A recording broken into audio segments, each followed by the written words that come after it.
प्रभारी प्राचार्य महोदय, विद्वान साथीगण, प्यारे बच्चों, आप सभी को शुभ प्रभात। मैं आता हूँ कुछ आज अपने सब्जेक्ट के ऊपर। नाहं वसामि वैकुंठम योगिनां हृदयेन च मद्भक्ता यत्र गायन्ति तत्र तिष्ठामि नारद। भगवान विष्णु नारद भगवान से कहते हैं, भगवान श्री कृष्ण गीता में यह ज्ञान देते हैं कि हे नारद, मैं वैकुंठ में निवास नहीं करता, मैं योगियों के हृदय में निवास नहीं करता।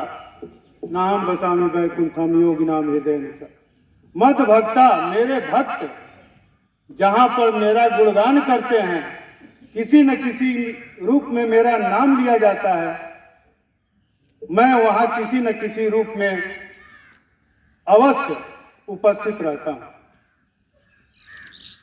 भगवान कह रहे हैं कि मेरा जहां गुणगान होता है, मेरा जहां संगीत होता है, वहां मैं किसी न किसी रूप में उपस्थित रहता हूं। और हम और आप सभी लोग रोजाना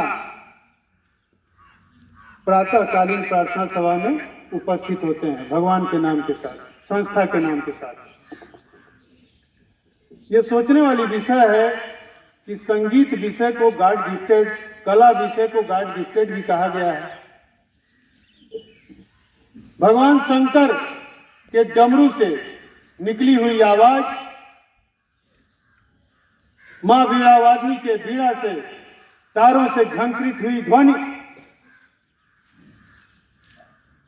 नारद जी के करताल से ध्वनि, स्वर्ग में इंद्र के, अप्सराओं, किन्नरों, गंधर्व लोक का संगीत,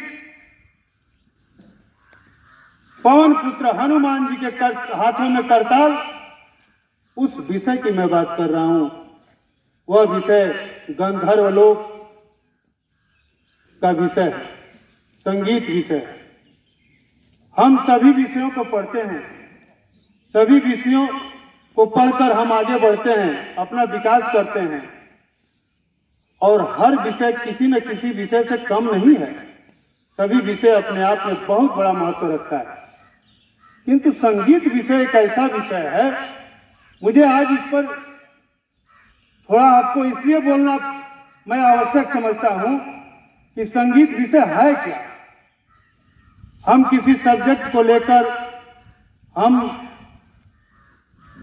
ज्ञानवान हैं, बच्चों को पढ़ाने का कार्य करते हैं, ब्लैक बोर्ड पर चार्ट से उस विषय की व्याख्या और बच्चों के दिल दिमाग में उतारने का प्रयास कर सकते हैं। लेकिन संगीत एक ऐसा विषय है जिसको मंच पर प्रस्तुत किया जाता है, और एक प्रमुख गायक या वादक कोई गाता है या प्रस्तुत करता है, तो उसके साथ 2-3 लोग सहयोगी के रूप में होते हैं।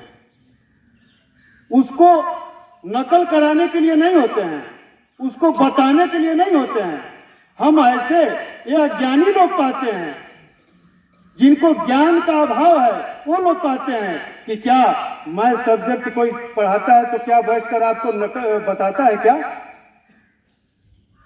वैसे लोगों को ज्ञान का अभाव है, वैसे लोगों को ईश्वर सद्बुद्धि दे। विषय सब्जेक्ट टीचर पढ़ाता है, वो एग्जाम में, परीक्षा में बैठकर आपको बताएगा नहीं।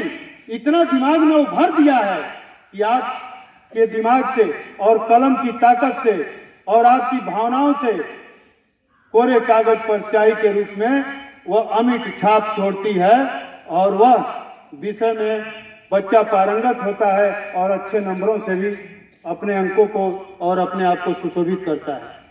लेकिन संगीत कला मंच पर 1 लाख, 2 लाख, 10,000 पब्लिक के बीच में हम खड़े होकर अपना परफॉर्मेंस देते हैं, और बगल में कोई तबला वादक सहयोगी के रूप में रहता है, कोई हारमोनियम वादक सहयोगी के रूप में रहता है। इसका मतलब वह शिक्षक आपके ऊपर कोई एहसान नहीं कर रहा है, आप तो कला के रूप में, कलाकार के रूप में अपनी प्रस्तुति दे रहे हैं, लेकिन वह आपको सहयोग इसलिए दे रहा है कि आपका सब्जेक्ट, आपका विषय चरमोत्कर्ष को प्राप्त कर सके, आत्मानुभूति को प्राप्त कर सके, जो परमात्मा को सुकून पहुंचाए, आम जन को सुकून पहुंचाए। हम उस विषय की बात करते हैं।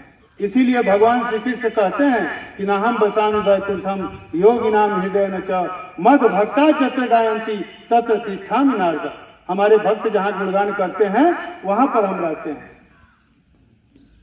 अगर हम किसी प्रतियोगिता में जा रहे हैं, उस प्रतियोगिता में अगर बच्चों के साथ अगर शिक्षक बैठकर उसका सहयोग करता है तो वह उसको नकल नहीं करा रहा है, उसको पास नहीं करा रहा है, वह उसका सहयोग कर रहा है, उसका सहयोगी है। मेरे कहने का मतलब यह है कि आर्ट, कला, संगीत एक ऐसा विषय है बच्चों जिसके साथ एक टीम होती है, एक पूरी टीम वर्क होता है और तब जाके वह कला अपने पूर्णता को प्राप्त करता है। भोग और उपभोग सभी करते हैं और सबको करना चाहिए। इस पर भारतेंदु हरिश्चंद्र जी का 2 लाइन मुझे याद आ रहा है। लीक लीक गाड़ी चले, लीक लीक गाड़ी चले, लीक ही चले कपूत। लीक लीक गाड़ी चले, लीक ही चले कपूत। लीक छाड़ तीनों चले, लीक छाड़ तीनों चले, शायर सिंह सपूत। शायर अपना रास्ता खुद बनाता है, सिंह अपना रास्ता खुद बनाता है, उसके अगल बगल कोई फटकता तक भी नहीं है। और सपूत जो होता है वह अपने पूर्वजों की अर्जित की हुई, प्राप्त किया हुआ संपत्ति को और आगे बढ़ाता है। और बने हुए रास्ते पर तो गाड़ी अपने आप चलती है, लोग बने हुए रास्ते पर चलते हैं। और कपूत, कुपुत्र, सुपुत्र नहीं, कुपुत्र जो होता है वह भी अपने अर्जित किए हुए, प्राप्त किए हुए धन को उतने में ही रख देता है, उसका आगे विकास नहीं करता है। इसीलिए कहा गया है, भारतेंदु हरिश्चंद्र जी कहते हैं, लीक लीक गाड़ी चले, लीक ही चले कपूत। लीक छाड़ तीनों चले, शायर सिंह सपूत। तो आपको उस मनोदशा, उस मनोभावनाओं में विचरण करना है और आपको आगे बढ़ना है। अभी कल ही नेताजी सुभाष चंद्र बोस जी की जयंती मनाई गई है। आपके सामने बोला गया, तुम मुझे खून दो मैं तुझे आजादी दूंगा। नेताजी बोले थे, तुम मुझे खून दो मैं तुम्हें आजादी दूंगा। इन भावनाओं के साथ, इन मनोदशाओं के साथ ओतप्रोत होते हुए आपको देश का, समाज का, गांव का, ब्लॉक का, जनपद का, प्रदेश का और संपूर्ण विश्व में एक सार्वगर्भित अपने विचारों को प्रदर्शित करते हुए और मंच पर और समाज में रखना है, जिससे आप बने हुए रास्ते के रूप में न देखे जाएं। अपना रास्ता खुद बनाइए। ईश्वर ने सबको शक्ति दी हुई है। ईश्वर ने सभी का बल्ब जलाया हुआ है। 40 वाट का भी बल्ब जलता है, 400 वाट का भी बल्ब जलता है।